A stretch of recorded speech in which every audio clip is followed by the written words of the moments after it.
Mesdames et messieurs, bienvenue sur le plateau de Prima INSEE. On débute une nouvelle semaine d'infos pratiques en votre compagnie, bien sûr, et puis avec un sujet qui tient vraiment à cœur, Célia Petroni, que j'accueille tout de suite, comme chaque lundi. Bonjour Luc. Célia, comment allez-vous? Très bien, merci. Votre week-end a été bon? Très bien, merci. Tant mieux.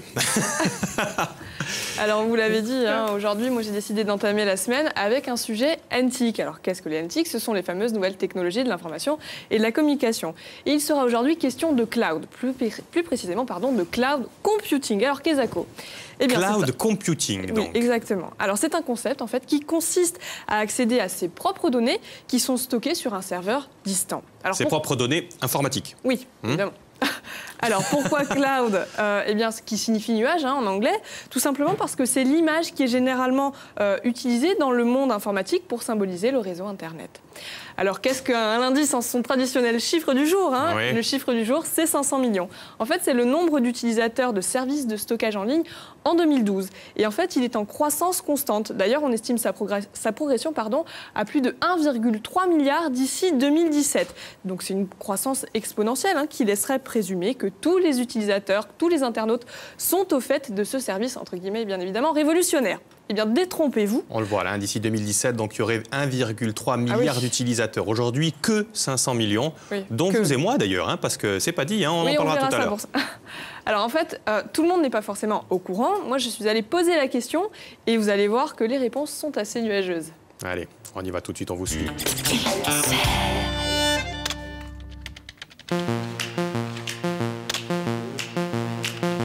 Si je vous dis le cloud, est-ce que vous savez ce que c'est? Ne me parlez surtout pas du numérique. Cloud, ça veut dire nuage, oui, mais du coup, je vois pas l'intérêt. Enfin, je vois pas le... Le données en ligne, j'ai entendu cette expression. Genre les sites internet, tout ça. A priori, je pense que c'est un transfert de données. Toutes les données sont sur un cloud. C'est comme un autre réseau où on peut échanger, tout, garder toutes les... Enfin, une espèce de zone de stockage et de partage, voilà. Mais je ne suis pas très au point là-dessus, je ne sais pas l'utiliser.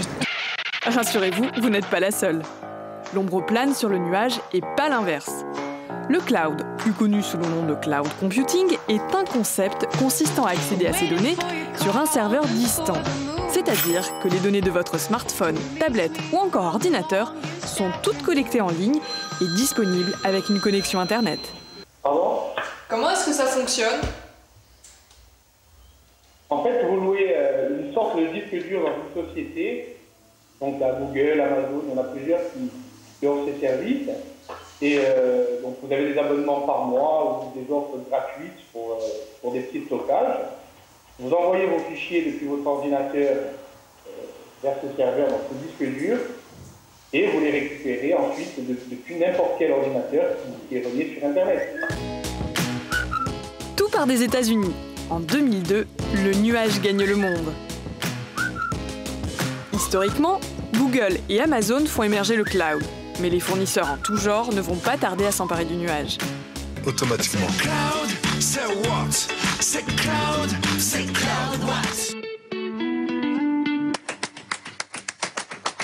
L'exemple grand public, c'est iCloud, le système de sauvegarde et de synchronisation d'Apple. Il fonctionne automatiquement avec les mobiles et les ordinateurs. Mais attention, il n'y a pas que des avantages avec le cloud. Il y a aussi des risques. Du moment que vous vous connectez à Internet, de toute façon, peu importe pour quelle utilisation, il y a un risque d'attaque, forcément. Est-ce que le cloud ne va pas poser un problème de confidentialité des données? Alors, il peut y avoir un problème de confidentialité, oui. Après, donc, il y a plusieurs sociétés qui font des offres de cloud. Il faut bien lire les conditions générales d'utilisation. Après, oui, certains documents sont scannés, on le sait. C'est-à-dire que par rapport aux documents que vous avez envoyés, la publicité sera en rapport de l'élément qui est stocké sur ce serveur. Disposer de toutes ces données en ligne, ça reste un service très pratique. Les 5 premiers gigas de stockage sont offerts. Au-delà, on vous facturera le cloud. Car ça se paye d'avoir la tête dans les nuages. Alors on va parler de nuages, donc vous l'avez bien compris. Si vous avez beaucoup de questions comme moi à poser à nos invités, n'hésitez pas à regarder le thème de l'émission s'affiche. C'est envoyer un SMS, c'est gratuit, donc ça ne coûte rien. Et j'allais pas dire ça peut rapporter gros, mais en tout cas ça peut vous apporter une réponse. Quoi qu'il en soit, on va essayer d'éclaircir un petit peu tout ça dans ce ciel nuageux, si vous le voulez bien, Célia. Oui. Alors, tout commence avec un serveur. Aujourd'hui, nos données sont stockées dans des serveurs, c'est ça ? En fait, il faut définir ce qu'est un serveur. Un serveur, en fait, c'est un ordinateur, exactement, qui va mettre ses ressources à la disposition d'autres ordinateurs sous différentes formes de services, en fait. Ça va être de l'espace sur un disque, des informations, on peut stocker une base de données. Qu'est-ce qu'on peut stocker, par exemple? Plein de trucs, quoi, hein, des photos. Ça peut être absolument tout. En fait, il va y avoir deux usages bien distincts, hein. Il y a l'usage pour les particuliers et l'usage pour les professionnels. On aura l'occasion de revenir. Mais en fait, voilà, le serveur, c'est une espèce de super ordinateur qui va mettre toute sa capacité à disposition des autres. Et donc, si j'ai bien compris, le cloud computing, c'est le serveur, en gros, c'est un espèce de nuage qu'on ira chercher. C'est ça, en fait? Les serveurs, c'est des nuages? C'est plus le service qu'on va considérer comme nuage, plutôt que le serveur en lui-même. Hein. D'accord. Donc, si vous le voulez bien, on va accueillir nos invités du jour, dont un, c'est un organisateur de nuages, hein, pour schématiser un petit peu tout de suite. Je vais chercher Éric Ferrard et Alexandre Moll, tout de suite. Qui rentre en premier? C'est vous, Alexandre. Comment allez-vous? Bonjour. Bonjour, merci. Prenez place. Merci. Éric, on vous connaît maintenant. Asseyez-vous, Éric. Vous êtes notre référent nouvelles technologies. Vous allez bien, tous les deux? Très bien. Merci. Alexandre, on vous a vu, on vous a pas vraiment bien entendu dans le reportage, effectivement. Vous étiez... comment s'appelle d'ailleurs ce système, Célia, quand on parle à quelqu'un? En visioconférence. En visioconférence. C'est aussi simple que ça. Organisateur de nuages, c'est ça? Vous avez une entreprise insulaire qui s'appelle Cloudiz. Cloudiz, c'est ça, oui. Qui a été créée quand, dites-moi? Alors, on a commencé le projet début novembre donc, de l'année dernière, donc c'est assez récent. C'est assez récent et donc je travaille avec un ami donc sur un projet d'agrégation de cloud. Donc on réunit les clouds existants, comme dit tout à l'heure, par Amazon et Google. Donc on va réunir ces clouds-là pour les mettre sur une seule et unique interface. En fait, voilà, c'est une interface, c'est un service qui va permettre de réunir tous les différents services de cloud en un seul et même endroit. C'est bien ça, c'est pour éviter de devoir rechercher. Par exemple, si vous utilisez différents clouds, différents services de stockage en ligne, tout sera sur Cloudiz, en fait. Vous n'aurez plus besoin de chercher sur vos différents services. Ils seront obligatoirement sur Cloudiz. Mais pour revenir, qu'est-ce qu'il y a dans ce nuage, dans ce fameux nuage? Qu'est-ce qu'on met? On l'a dit, un serveur, on met tout. C'est-à-dire, qu'est-ce qu'on peut mettre sur Cloudiz? Alors, tous vos médias. Alors, ça peut être des photos, des vidéos, des documents, musique, tout ce que vous avez sur votre ordinateur peut être envoyé vers le... Parce que jusqu'à présent, on met ça sur un disque dur, hein, vous et moi, enfin, plus moi que vous, j'ai l'impression, parce que je suis moins au fait. Grâce à vous, à Cloudiz, on va pouvoir les mettre à disposition à condition d'avoir Internet, c'est ça? Alors voilà, c'est bien ça. Il faut que vous pourrez récupérer donc, les éléments que vous avez mis donc, sur ce cloud, donc, sur ce service de stockage en ligne, vous pourrez les récupérer depuis n'importe quel ordinateur branché à Internet. Combien on stocke en moyenne, combien on stocke de MO sur nos ordinateurs? Vous avez des chiffres, Éric, vous, moi, sur notre disque dur?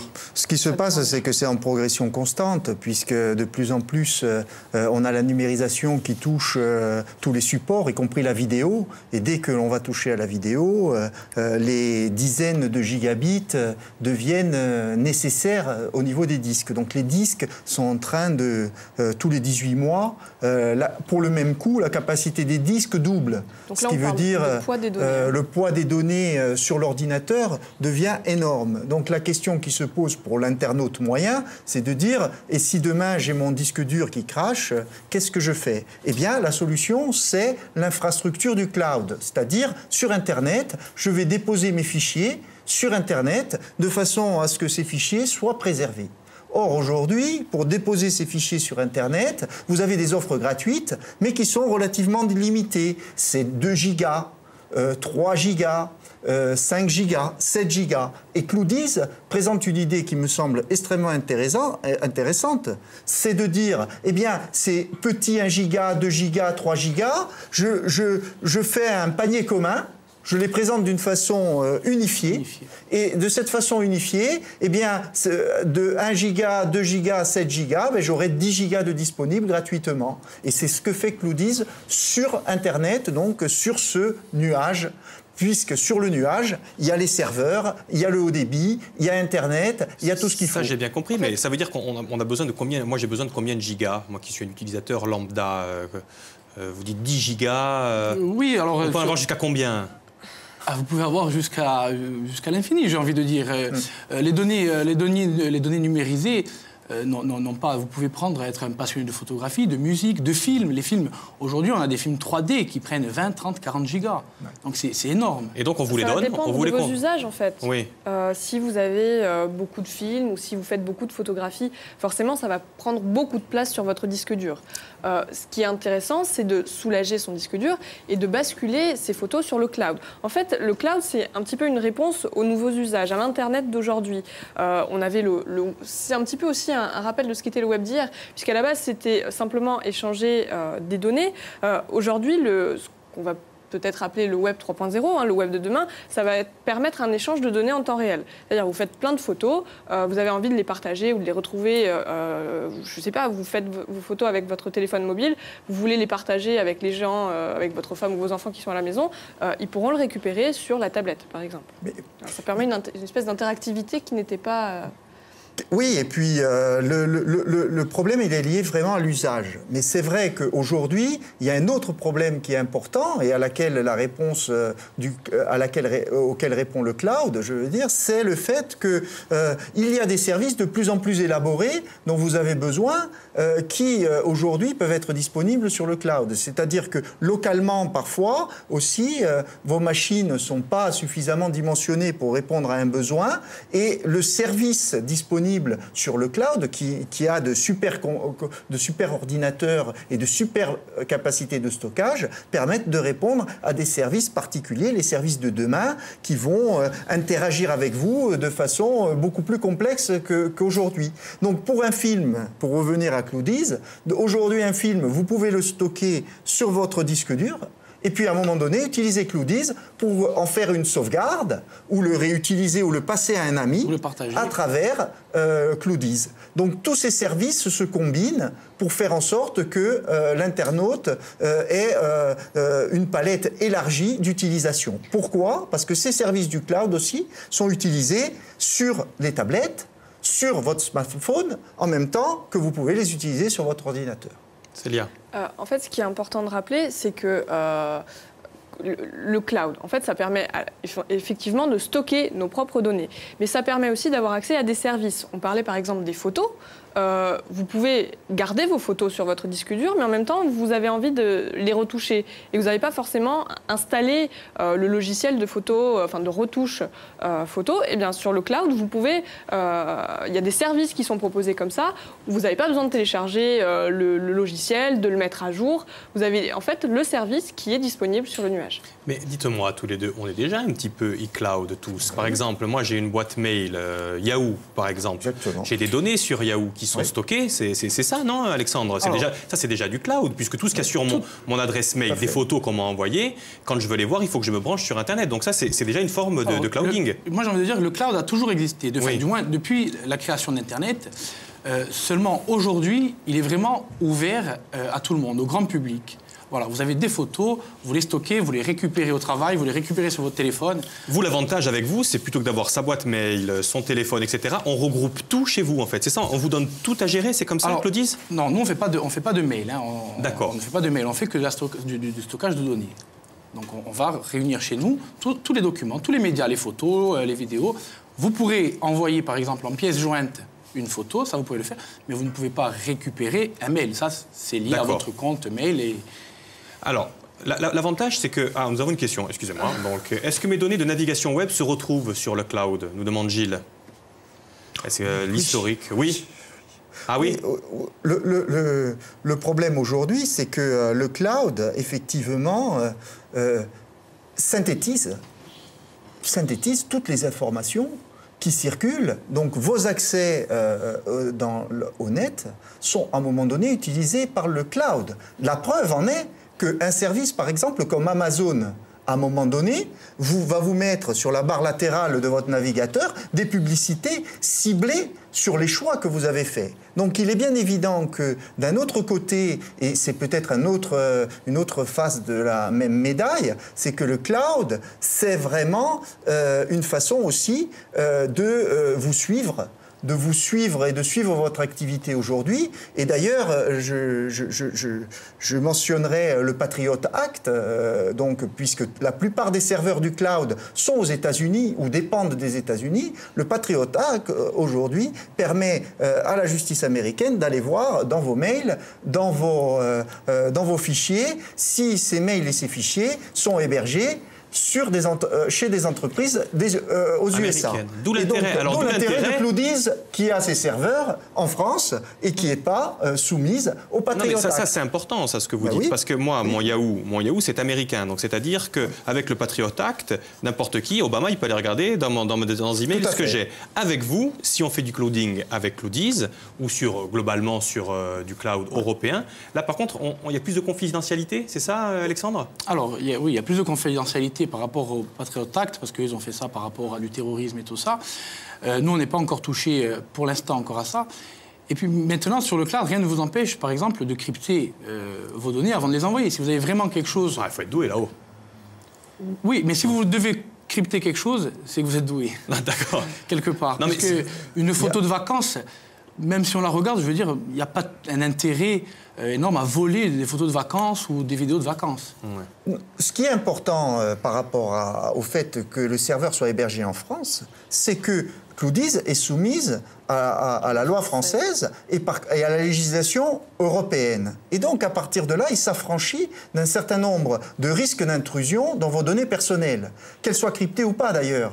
Donc, la question aujourd'hui qui se pose, effectivement, comme une opportunité pour l'Europe, c'est évidemment de créer un cloud européen de façon à ce que ce cloud européen respecte les libertés individuelles et ne s'ouvre pas à des lois liberticides, comme c'est le cas du Patriot Act. Donc c'est une formidable opportunité pour l'Europe de développer son cloud par rapport justement à une loi liberticide comme celle du Patriot Act. Donc aujourd'hui l'Europe investit beaucoup dans le cloud justement en utilisant cette opportunité aussi, en sachant que le rapport est de 2 tiers, 1 tiers entre les serveurs hébergés aux US et les serveurs hébergés ailleurs qu'aux US.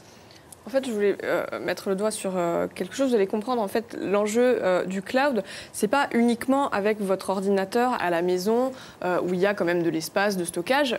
L'enjeu aussi du cloud, c'est avec tout ce qui est tablette et smartphone, en fait, qui sont considérés plus comme des interfaces sur le net. Il n'y a pas beaucoup de capacité de stockage, contrairement à un ordinateur. Donc, en fait, le cloud, ça vous permet d'avoir accès et de partager toutes ces données. Par exemple, vous faites une photo en disant où vous êtes et vous le basculez sur votre réseau social. Ça aussi, c'est du cloud, puisque vos données, elles sont stockées là-dessus et on va répertorier tout ce que vous avez fait, pas seulement à la maison, mais partout où vous êtes, ce qu'on appelle forcément les mobiles. Si j'ai bien compris, alors il y a iCloud notamment sur votre smartphone. Là, c'est iCloud, c'est américain. Alors ça, c'est pour Apple. Complètement. Donc comment on fait si je veux que mes données, comme vous disiez, si je veux que mes données sur mon téléphone soient hébergées par un nuage européen et pas un nuage américain? Vous n'avez pas le choix. Eh bien, le problème aujourd'hui du cloud, c'est qu'il ne donne pas cette lisibilité-là à l'internaute. Donc, vous pouvez télécharger des petits plugins sur le net qui permettent de référencer l'identité d'un serveur, enfin, en tout cas, le pays d'hébergement d'un serveur, mais pour autant,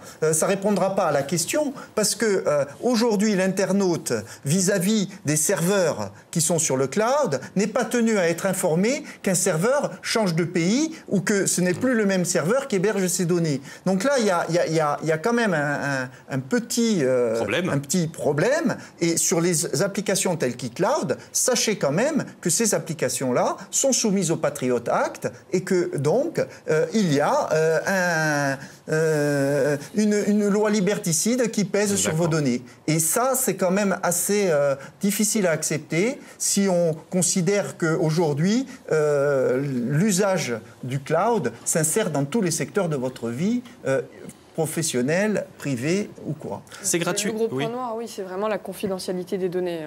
Oui. Puisque, effectivement, elles sont stockées, certes, vous y avez accès tout le temps, mais elles sont épluchées. Et dans le cas de la publicité ou dans le commerce, c'est pas trop non plus, enfin c'est pas trop embêtant. Finalement, on va recevoir des pubs un peu ciblées, peut-être qui vont nous intéresser un petit peu.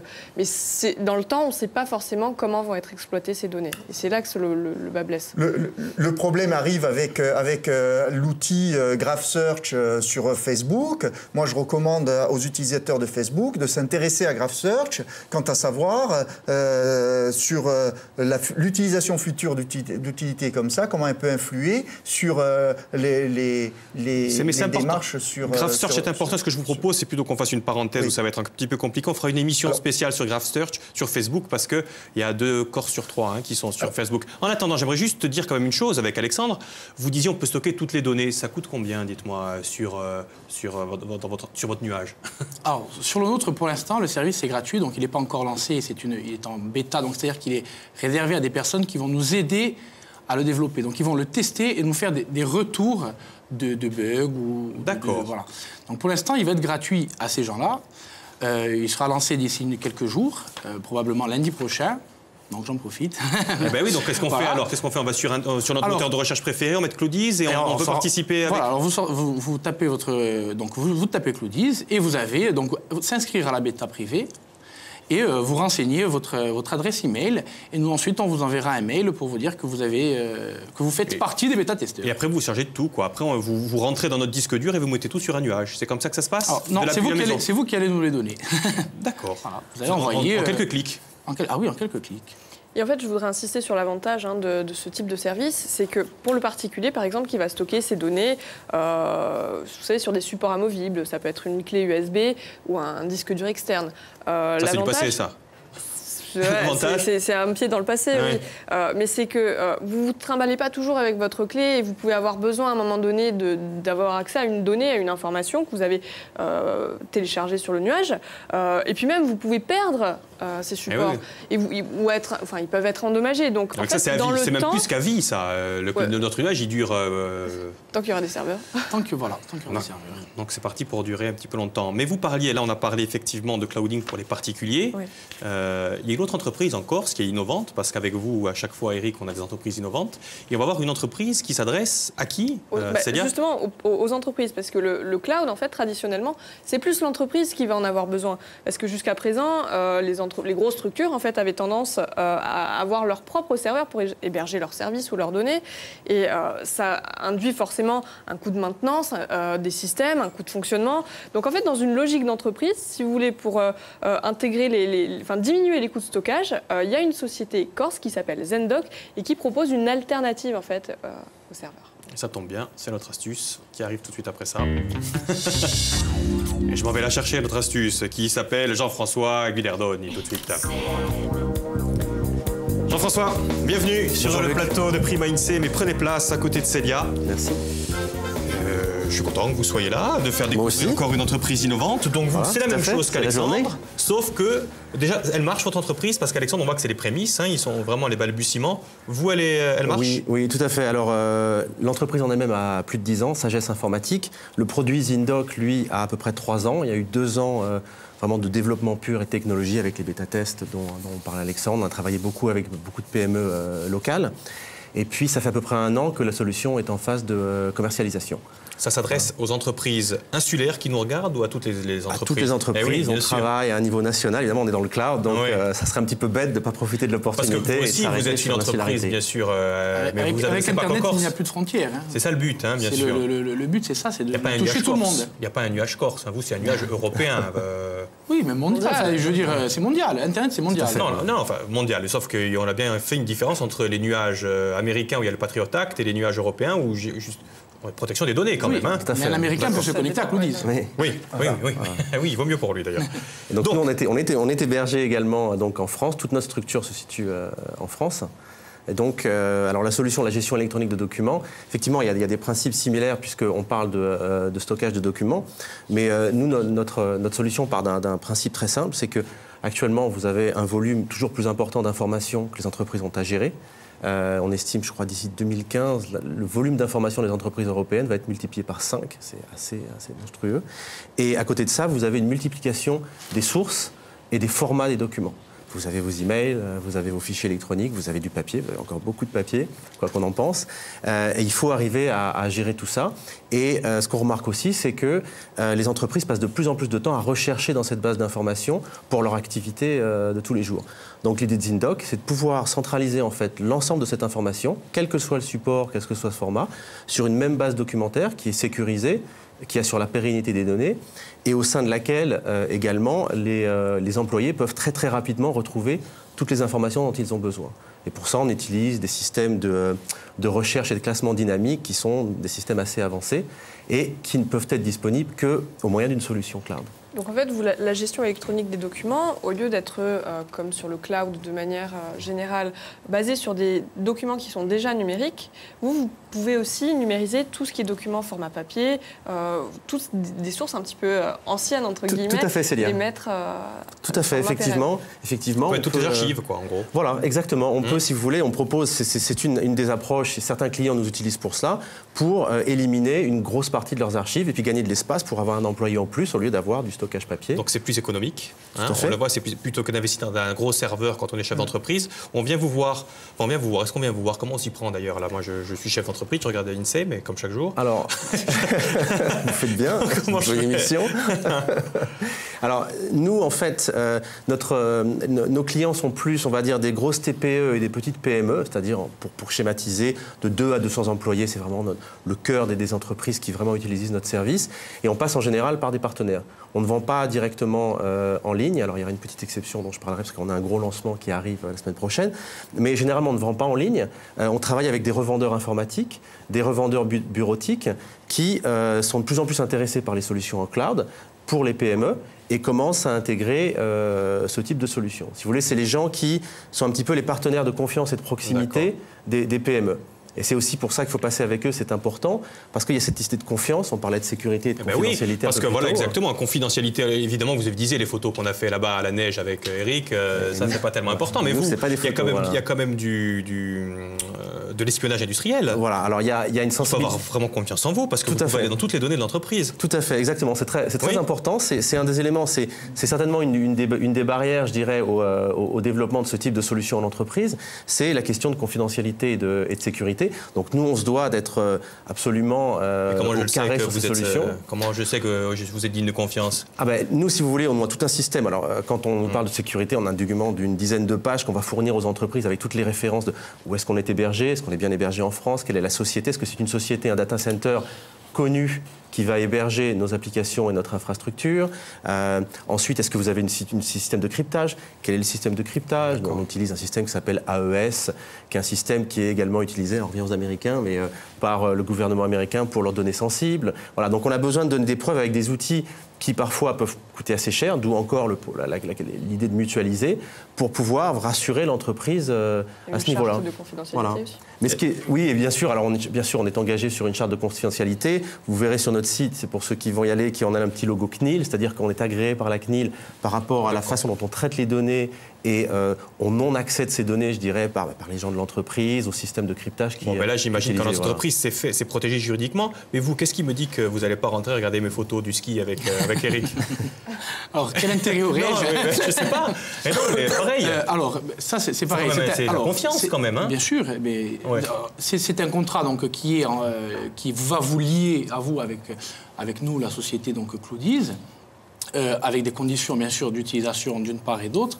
De ne pas revendre vos données, puisque nous, à terme, déjà maintenant, mais on va tourner un peu le système au social, donc on va récupérer d'autres données, peut-être votre prénom, votre nom, pourquoi pas la profession, etc.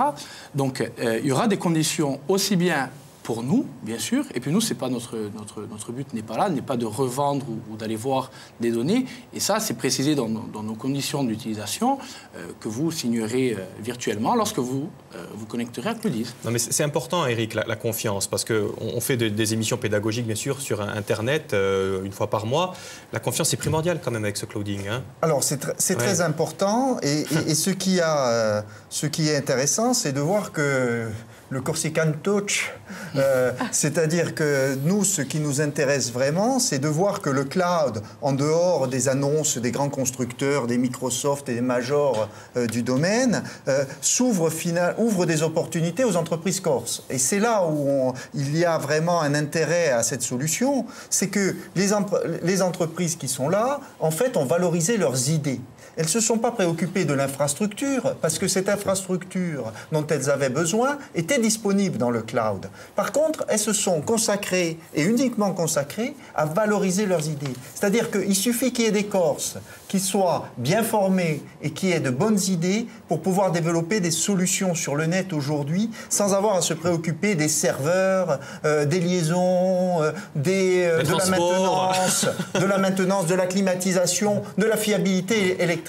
Et c'est ça qu'apporte le cloud et qui est vraiment visible aujourd'hui avec 2 modes d'utilisation du cloud très originaux et très performants. Alors bien évidemment, ça implique la confiance, mais je crois que la confiance, elle est dans la nature de l'approche telle qu'elle est démontrée ici, où les gens veulent rendre un service aux utilisateurs, un service transparent, et non pas ensuite faire des contrats qui vont changer tous les 6 mois et qui vont on peut réutiliser. Quand même changer le nuage. Moi, si le nuage d'Alexandre ne me plaît pas, on peut changer, puisque oui, bien sûr, oui. Hein, on n'est pas lié avec vous jusqu'à la fin de sa mort. Alors, dans le contrat de confiance, moi je voulais simplement mettre l'accent sur un point quand même qui est important aujourd'hui dans la tendance du net, c'est que l'internaute devient le produit pour certaines majors. C'est-à-dire que l'internaute devient le produit qu'on met en rayon. On met ses informations en rayon et on les vend. On met ses photos en rayon et on les vend. Ça a été le scandale d'Instagram dernièrement. Alors qu'ici,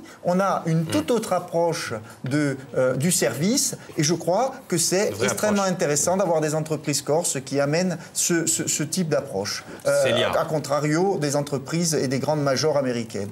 Parce que ces 2 services sont très importants. Si demain, comme vous le dites, vous n'avez pas envie de continuer à travailler, enfin à stocker vos données chez eux, vous avez la possibilité de les supprimer.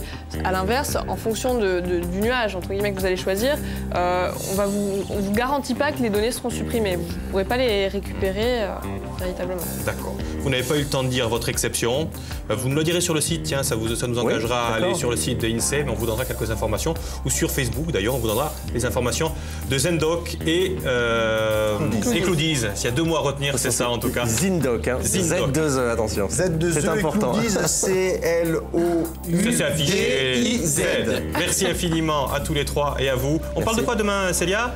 Demain, on va parler aussi d'Internet et de commerce en ligne. Ok,